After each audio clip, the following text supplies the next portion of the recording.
இன்றைக்கு மேற்கு மண்டல இளைஞரணி நிர்வாகிகள் சந்திப்பு கோவையிலே நாம் எல்லாம் சந்தித்து பேசியிருக்கிறோம். மிகுந்த மகிழ்ச்சி அடைகின்றேன். ஏற்கனவே திருவண்ணாமலையில் டிசம்பர் மாதம் வடக்கு மண்டல நிர்வாகிகளை சந்தித்தோம். அதன் பிறகு விருதுநகரில் தெற்கு மண்டல நிர்வாகிகளை எல்லாம் சந்தித்தோம். அந்த நிகழ்ச்சிக்கெல்லாம் நம்முடைய கழக தலைவர் முதலமைச்சர் அவர்களே வந்து நிர்வாகிகளை சந்தித்து வாழ்த்து சொன்னாங்க. இன்னைக்கு பல்வேறு பணிச்சூழல் காரணமாக கழக தலைவர் அவர்களால் வர முடியல. அதனால உங்களை எல்லாம் சந்திக்கிறதுக்காக நான் வந்திருக்கின்றேன். நிச்சயம் உங்களுக்கு ஒரு வாக்குறுதி கொடுப்பேன். நம்முடைய கழக தலைவர் அவர்கள் மீண்டும் முதல்வராக வென்று இந்த மேற்கு மண்டலத்துடைய நன்றி அறிவிப்பு நிகழ்ச்சியில் வெற்றி விழாவில் நிச்சயம் கலந்துகிட்டு உங்களை எல்லாம் சந்திப்பார். இன்னைக்கு தலைவர் அவர்கள் நிகழ்ச்சிக்கு வரலனாலும் அவருடைய நினைப்பு முழுக்க எண்ணம் முழுக்க இந்த இளைஞரணி நிர்வாகிகள் சந்திப்பு எப்படி நடந்துகிட்டு இருக்கிறோம் அப்படிங்கிறது தான் தலைவர் அவர்கள் யோசிச்சுட்டு இருப்பார். இந்த மேற்கு மண்டல நிர்வாகிகள் சந்திப்பை இவ்வளவு சிறப்பாக கிட்டத்தட்ட ஒரு மாநாடு போல் நடத்தி கொண்டிருக்கக்கூடிய மண்டல பொறுப்பாளர் அண்ணன் செந்தில் பாலாஜி அவர்களுக்கும்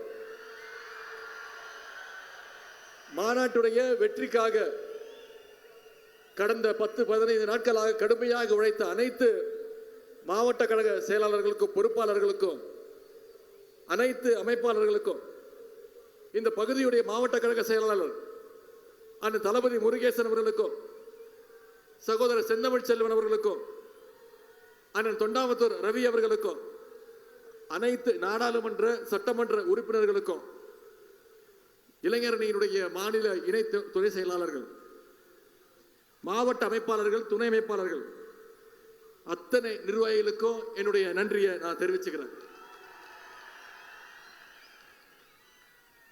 இன்னைக்கு மேற்கு மண்டலத்தில் உள்ள 16 கழக மாவட்டங்கள் 39 தொகுதிகளிலிருந்து சுமார் 80,000 இளைஞரணி நிர்வாகிகள் நீங்க வந்திருக்கிறீங்க. உங்களுடைய எழுச்சியை பார்க்கும்பொழுது ஒன்று மட்டும் கன்ஃபார்ம், வெஸ்ட்லையும் திமுக தான் பெஸ்ட்ங்கிறத இந்த கூட்டம் நிச்சயம் நிரூபித்து காட்டும். அதற்கு உங்களுடைய எழுச்சியே உதாரணம், சாட்சி. இன்னைக்கு இந்தியாவிலேயே எந்த ஒரு அரசியல் கட்சியும் செய்யாத ஒரு பணியை இளைஞரணி நிர்வாகிகள் சந்திப்ப மாநாடு போல தொடர்ந்து நாம் நடத்திக்கிட்டு இருக்கிறோம். இன்னைக்கு பல கட்சிகள் தமிழ்நாட்டில் எத்தனை பூத் இருக்குன்னு தெரியாம சுத்திக்கிட்டு இருக்கிறாங்க. இப்பதான் கணக்கே எடுத்துக்கிட்டு இருக்காங்க. ஆனா நாம பூத்துக்கு இத்தனை நிர்வாகிகளை நியமனம் செஞ்சு டேட்டாவோட களப்பணியில கட்சி பணியில இளைஞரணி பணியில நாம் செஞ்சுக்கிட்டு இருக்கிறோம். இன்னைக்கு இளைஞரணியில மட்டும் 5 லட்சம் நிர்வாகிகளை நாம பெற்றிருக்கிறோம். 50 லட்சம் உறுப்பினர்களை பெற்றிருக்கிறோம். தமிழ்நாட்டில் இல்லை, இந்தியாவிலேயே எந்த இயக்கத்துடைய ஒரு அணிக்கும் இப்படிப்பட்ட சிறப்பு கிடையவே கிடையாது. நம்முடைய இளைஞரணியை கழகத்துடைய இராணுவம்னு தலைவர் சொல்ற மாதிரி ஒரு கட்டுப்பாடோடு நடத்திக்கிட்டு இருக்கிறோம். உதாரணத்திற்கு கடந்த 6 வருடங்களில் மட்டும் அத்தனை களப்பணிகளை கழக பணிகளை மக்கள் பணிகளை செஞ்சிருக்கிறோம். கடந்த 6 ஆண்டுகளை மட்டும் எடுத்துக்கிட்டோம்னா நீர்நிலைகளை தூர்வாரினது, சிறுபான்மையினர் நலன் காக்க சிஏஏ என்ஆர்சி சட்டத்தை எதிர்த்தது, கொரோனா காலத்தில் மக்களை காக்கிறதுக்கு ஹெல்ப்லைன் துவங்கினது, மாணவர்களுடைய கல்வி உரிமை காக்க நீட் ஒழிப்பு உண்ணாவிரதம், தொகுதிதோறும் கலைஞர் நூற்றாண்டு நூலகம், தொகுதிதோறும் பயிற்சி பாசறை கூட்டங்கள், 200க்கும் அதிகமான இளம் பேச்சாளர்களை தேர்வு செஞ்சது, வாசிப்பை மேம்படுத்த முத்தமிழங்கர் பதிப்பகம், கழக வரலாற்றை சொல்லுகின்ற முரசொலி பாசறை பக்கம், கொள்கை உணர்வை கொண்டாட அறிவு திருவிழா, இப்படி எத்தனையோ பணிகளை நம்முடைய இளைஞரணி வெற்றிகரமா செஞ்சு முடிச்சிருக்குன்னா இங்க வந்திருக்கக்கூடிய இளைஞரணி நிர்வாகிகள் அந்த வெற்றியுடைய உழைப்புக்கு முழு காரணம். மெயின் மேட்ச் விளையாடுறதுக்கு முன்னாடி எல்லாம் நெட்ல பிராக்டிஸ் பண்ணுவாங்க. கழகத்தில் பணியாற்றுவதற்கு இன்னைக்கு இளைஞரணி ஒரு பிராக்டிசிங் கிரவுண்டாக செயல்பட்டு கொண்டிருக்கிறது. இதை ஏன் நான் இன்னைக்கு சொல்றேன்னா, இன்னைக்கு தமிழ்நாட்டில் இருக்கக்கூடிய பல சட்டமன்ற உறுப்பினர்கள், அமைச்சர்கள், மாவட்ட செயலாளர்கள், மாநகர செயலாளர்கள், ஒன்றிய செயலாளர்கள், இவங்க எல்லாம் இளைஞர் அணியில ட்ரைனிங் எடுத்து தாய் கழகத்திற்கு போனவங்க. அதற்கு இந்த மேடையே ஒரு சிறந்த உதாரணம். இன்றைக்கு அமைச்சராக கழகத்துடைய துணை பொதுச் செயலாளர் இருக்கக்கூடிய அண்ணன் மூப்பே சாமிநாதன் அவர்கள் தலைவர் இளைஞரணி செயலாளர் இருக்கும் போது தலைவருக்கு துணையாக இருந்தவர். அதன் பிறகு அவரும் இளைஞரணியினுடைய செயலாளராக பணியாற்றியவர். அதே மாதிரி நம்முடைய அமைச்சர் சகோதரர் மதிவேந்தன் அவர்கள் இளைஞரணியில ட்ரைனிங் எடுத்தவர். நாடாளுமன்ற உறுப்பினர் சகோதரர் பிரகாஷ் அவர்கள், கோவை மாநகர பொறுப்பாளர் சகோதரர் செந்தமிழ் செல்வன், நாமக்கல் கிழக்கு மாவட்ட செயலாளர் சகோதரர் ராஜேஷ், இப்படி இங்க இருக்கக்கூடிய ஏராளமானவங்க இளைஞரணியில பயிற்சி எடுத்தவங்க. இன்னும் சொல்லப்போனா இன்னைக்கு தமிழ்நாட்டுடைய துணை முதலமைச்சரையும் கொடுத்தது கழக இளைஞரணின்னு சொன்னா இளைஞரணியுடைய பெருமை.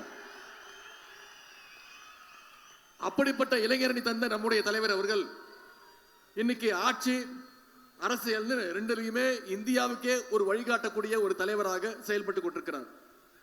அரசியல் எடுத்துக்கிட்டா இன்னைக்கு இந்திய அளவில் பாஜகவுக்கு எதிரான ஒரு ஜனநாயக போர நம்முடைய தலைவர் தலைமையில் நடத்தணும்னு இன்னைக்கு இந்தியாவில் இருக்கக்கூடிய மற்ற மாநில தலைவர்கள்லாம் பேச ஆரம்பிச்சிட்டாங்க.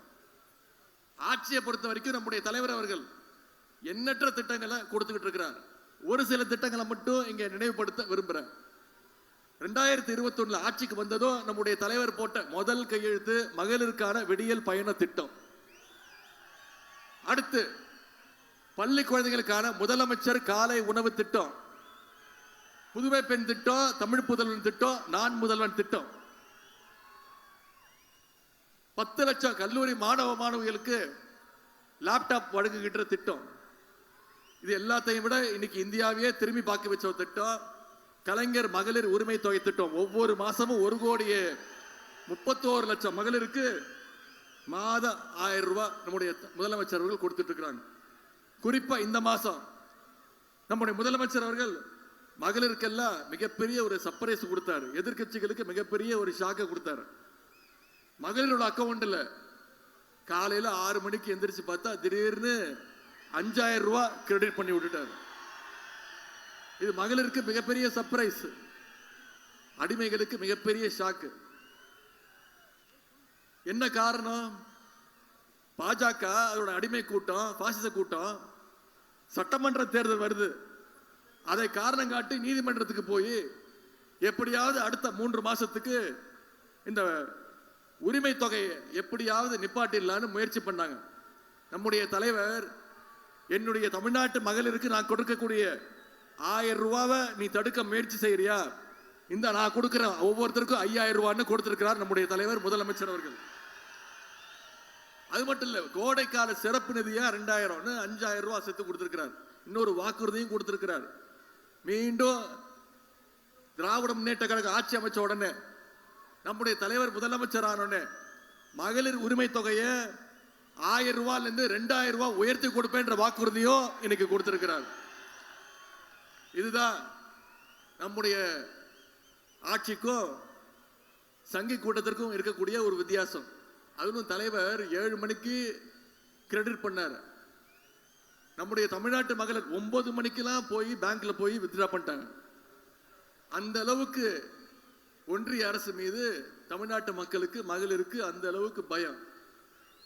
குறிப்பா நீங்க ஒன்று நினைவு வச்சுக்கணும், ஒன்றிய பிரதமர் திரு மோடி அவர்கள் அப்பப்போ தொலைக்காட்சியில் வருவார். அவர் எப்ப தொலைக்காட்சியில் வந்தாலும் டிவியில் வந்தாலும் மக்கள் ஒரு விதமான பயத்துக்கு போயிடுவாங்க.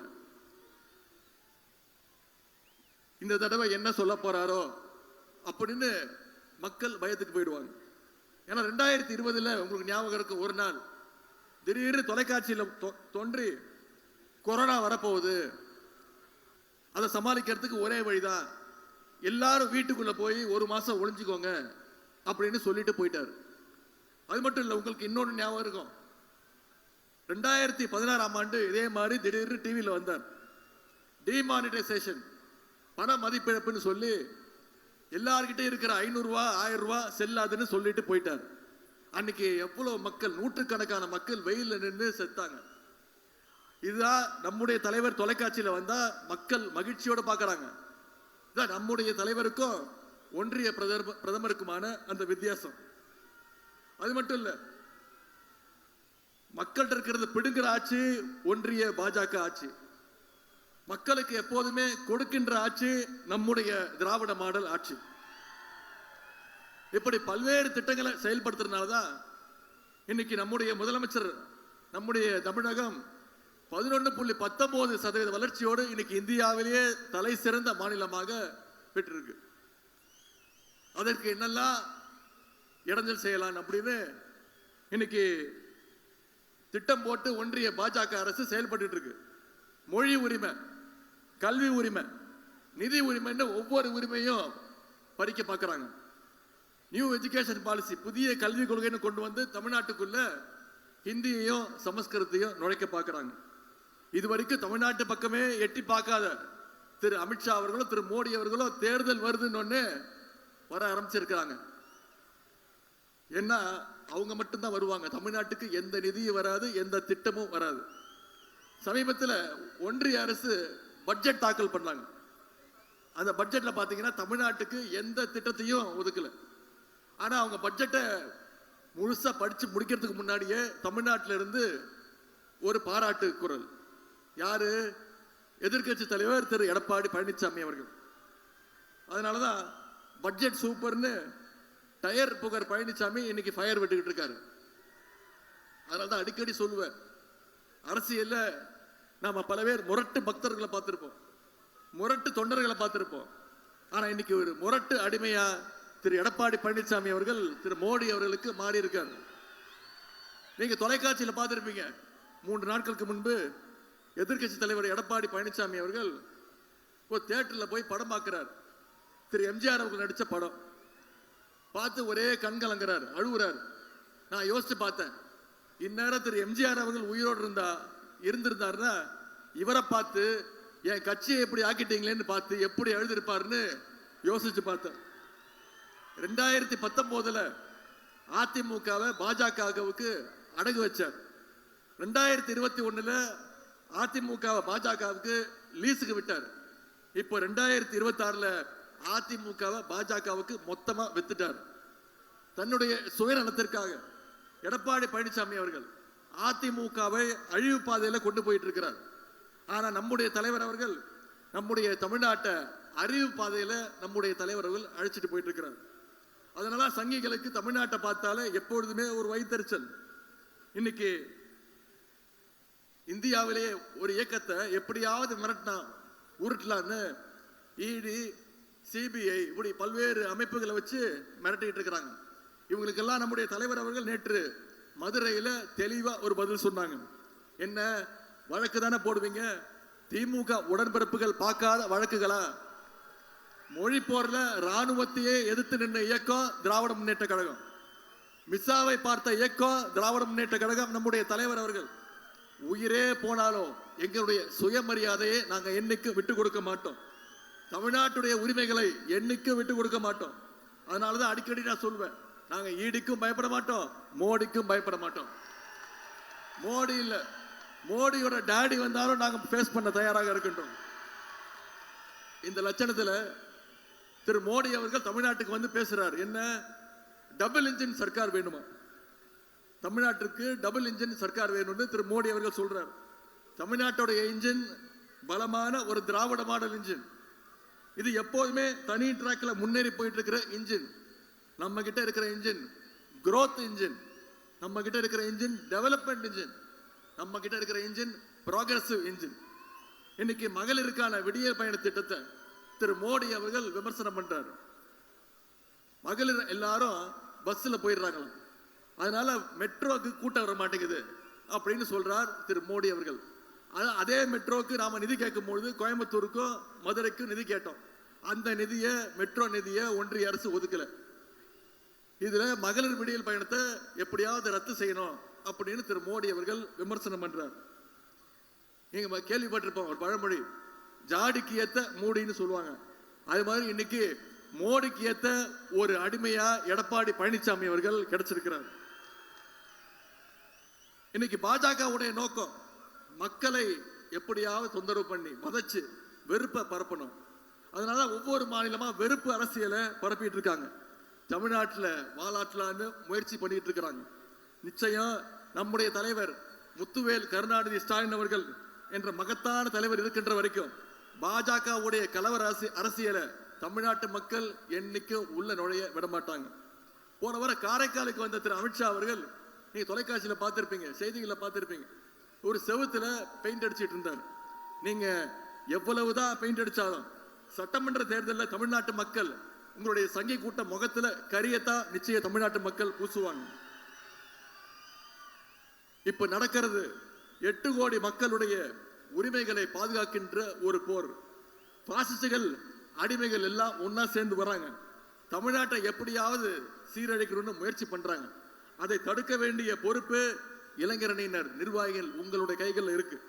நிர்வாகிகளுக்கெல்லாம் ஒரு அன்பு வேண்டுகோள், உங்களுடைய வீட்டை முதல்ல அரசியல் படுத்துங்க. தினமும் உங்க வீட்டில் இருக்கவங்களுடைய அரசியல் பேசுங்க, விவாதம் பண்ணுங்க. டெல்லி பாசிஸ்டுகளும் உள்ளூர் அடிமைகளும் தமிழ்நாட்டுக்கு என்னெல்லாம் துரோகம் செஞ்சிருக்கிறாங்கன்னு எடுத்து சொல்லுங்க. உங்களுடைய லைஃபை முதல்ல நீங்க நல்லா ஸ்டடியா புரிஞ்சுக்கோங்க, ஸ்டடி பண்ணிக்கோங்க. குடும்பம் மிக மிக முக்கியம். அதை விட முக்கியம் உங்களுடைய அடுத்த தலைமுறையினர். அதனாலதான் நம்ம இத்தனை விஷயங்களையும் போராட்டி பண்ணிட்டு இருக்கிறோம். வீடு நல்லா இருந்தாதான் நாடு நல்லா இருக்கும்னு பேரறிஞர் அண்ணா அவர்கள் நமக்கு சொல்லியிருக்கிறாங்க. இதையெல்லாம் மனசில் வச்சுக்கிட்டு இளைஞரணி நிர்வாகிகள் நீங்க பணியாற்றணும். ஒவ்வொரு வீடா போய் கழகத்துடைய கொள்கைகளையும் அரசினுடைய திட்டங்களையும் சாதனைகளையும் எடுத்து கூறுங்க. சட்டமன்ற தேர்தலுக்கு இன்னும் வெறும் 50 நாட்கள் தான் இருக்கு. இந்த 50 நாட்களுக்கு நீங்க கொடுக்க போற உங்களுடைய உழைப்பு அடுத்த 5 வருஷத்துக்கு தமிழ்நாட்டை காப்பாற்ற போகுதுங்கிறத மனசுல வச்சுக்கிட்டு உங்களுடைய பணிகளை செய்யுங்க. இந்த தேர்தல் தமிழ்நாட்டுக்கும் டெல்லிக்கும் இடையே நடக்கின்ற ஒரு ஜனநாயக போர். இந்த போர்ல தமிழ்நாடு நிச்சயம் ஜெயிச்சு காட்டும். டெல்லிக்கு என்னைக்குமே அவுட் ஆஃப் கண்ட்ரோல் தமிழ்நாடு அப்படிங்கிறத தமிழ்நாட்டு இளைஞர்கள் ப்ரூவ் பண்ணி காட்ட வேண்டிய நேரம். அதுக்கு இளைஞரணி நிர்வாகிகள் உங்களுடைய உழைப்பு மிக மிக முக்கியமானதாக இருக்கணும். நான் அடிக்கடி சொல்றது உண்டு, இளைஞரணியில சரியாக உழைச்சிங்கன்னா உங்களுக்கான அங்கீகாரத்தை நம்முடைய தலைவர் அவர்கள் நிச்சயம் சரியான நேரத்தில் கொடுப்பார். இந்த தேர்தலில் இளைஞர்களுக்கு அதிகமான வாய்ப்பை ஏற்படுத்தி கொடுக்கணும்னு தலைவர்கிட்ட என்னுடைய வேண்டுகோளை பல முறை வச்சிருக்கேன். நிச்சயம் தலைவர் அவர்கள் கொடுப்பார் என்ற நம்பிக்கை எனக்கு இருக்கின்றது. அதனால உற்சாகமா வேலை செய்யுங்க. இன்னைக்கு சில பேர் நம்முடைய இயக்கத்தை அழிச்சிடலான்னு பகல் கனவு காணிட்டு இருக்காங்க. நம்மளை யாராலையும் எந்த நேரத்திலையும் அழிக்க முடியாது. பேரறிஞர் அண்ணா அவர்கள் ஏற்கனவே இதற்கான ஒரு பதிலை கொடுத்திருக்கிறார். பேரறிஞர் அண்ணா சொன்னது, எங்களை அழிச்சு புதைக்கலான்னு நீங்க 4 அடிக்கு ஒரு குழியை வெட்டுவீங்க. நீங்க குழியை வெட்டுறதுக்குள்ள நாங்க 6 அடி வளர்ந்துருப்போம். உடனே எங்களுக்காக 6 அடிக்கு ஒரு குழியை வெட்டுவீங்க. நீங்க குழியை வெட்டுறதுக்குள்ள நாங்க 8 அடி வளர்ந்துருப்போம். உடனே எங்களுக்காக 8 அடிக்கு ஒரு குழியை வெட்டுவீங்க. அதுக்குள்ள நாங்க 16 அடி வளர்ந்துருப்போம். நீங்க எங்களை வெட்ட நினைச்சீங்கன்னா நாங்க வளர்ந்துகிட்டே இருப்போம் அப்படின்னு பேரறிஞர் அண்ணா அவர்கள் நம்முடைய கழக இளைஞரணியை பார்த்து சொன்னார். அதே போல உங்களுக்கு நாங்க சொல்லுவதெல்லாம், இத்தனை மூத்த 1000 உடன்பிறப்புகள் இருக்கின்ற வகை நாங்க வளர்ந்துட்டே தான் இருப்போம் தவிர உங்களால எங்களை அழிக்கவே முடியாது. இங்க கூடியிருக்கக்கூடிய லட்சக்கணக்கான இளைஞரணி தம்பிமார்கள் சார்பா நான் மீண்டும் சொல்கின்றேன், எங்களுடைய உதயசூரியன் அப்படிங்கிறது வெறும் ஏதோ செவுத்துல வரைஞ்சு வைக்கிற சின்னம் கிடையாது. கழக உடன்பிறப்புகள் ஒவ்வொருத்தர் அவருடைய இதயத்திலும் ரத்தத்திலையும் ஊறி போன சின்னம் உதயசூரியன். அண்ணா கண்டெடுத்த சின்னம் உதயசூரியன். கலைஞர் கட்டி காத்த சின்னம் உதயசூரியன். தலைவர் அவர்களால வெற்றியை மட்டுமே பெற்றுக் கொண்டிருக்கக்கூடிய ஒரு சின்னம் உதயசூரியன். உயிர் போனால் போகுமே தவிர உதயசூரியன் எங்களை விட்டு போகாது. எத்தனை பேர் வந்தாலும், யார் எங்களை எதிர்த்து நின்னாலும் களத்துல ஜெயிச்சு மீண்டும் ஆட்சி அமைக்க போறது உதயசூரியன் தான். நம்முடைய தலைவர் அவர்கள் நமக்கு ஒரு டார்கெட் கொடுத்திருக்கிறாங்க, மினிமம் 200 தொகுதி, வெல்வோம் 200, படைப்போம் வரலாறுன்னு. நம்முடைய இளைஞரணி தம்பிமார்கள் அடுத்த 50 நாட்கள் களத்துல இறங்கி பிரச்சாரத்தை மேற்கொண்டீங்கன்னா, நம்முடைய பணிகளை சரியா செஞ்சீங்கன்னா 200 இல்ல 200க்கும் அதிகமான தொகுதிகள்ல நிச்சயம் திராவிட முன்னேற்ற கழகம், நம்முடைய மதச்சார்பற்ற முற்போக்கு கூட்டணி மிகப்பெரிய வெற்றியை பெறும். எனவே அந்த டார்கெட்டை மனசுல வச்சுக்கிட்டு ராக்கெட் வேகத்தில் நம்முடைய வேலைகளை நாம செய்யணும். ஆகவே 10 தோல்வி பழனிசாமியையும் மொத்த தோல்வி மோடியையும் மறுபடி நீங்க விரட்டி அடிக்க வேண்டும். கழக அணியுடைய வெற்றி கணக்கு இந்த மேற்கு மண்டலத்திலிருந்து தொடங்கணும். கழகம் 7வது முறையாக ஆட்சி அமைக்கணும். நம்முடைய தலைவர் 2வது முறையாக முதலமைச்சர் நாற்காலில் உட்காரணும்னா நீங்க ஒவ்வொருத்தரும் இரவு பரவு பார்க்காமல் பணியாற்றுங்க. மேற்கு மண்டல இளைஞரணி நிர்வாகிகள் உங்கள்கிட்ட இருக்கின்ற உற்சாகத்தை பார்க்கும்பொழுது நம்முடைய வெற்றி நிச்சயம் உறுதிங்கிறத நான் இங்கே சொல்லிக் கொள்கின்றேன். சட்டமன்ற தேர்தல் வெற்றிக்கு இளைஞரணியினுடைய பங்கு மிக மிக முக்கிய காரணமாக இருக்கணும். உங்க அத்தனை பேருடைய பணிகளும் சிறக்கட்டும். பல்வேறு மாவட்டங்கள்லேருந்து பல்வேறு தூரங்கள்லேருந்து பல்வேறு பகுதியிலிருந்து வந்திருக்கிறீங்க. நான் உங்ககிட்ட தயவு செய்து கேட்டுக்கொள்வதெல்லாம் திரும்பி போகும்போது மிகுந்த பாதுகாப்போடு கவனமாக உங்களுடைய பயணத்தை நீங்க வகுத்துக்கோங்க. அடுத்து பிரச்சாரத்திலையும் கழகத்துடைய வெற்றி விழாவிலும் மீண்டும் உங்களை எல்லாம் நான் சந்திக்கின்றேன். வெல்வோம் ஒன்றாக. தலைவர் தொடரட்டும். தமிழ்நாடு வெல்லட்டும். நன்றி, வணக்கம்.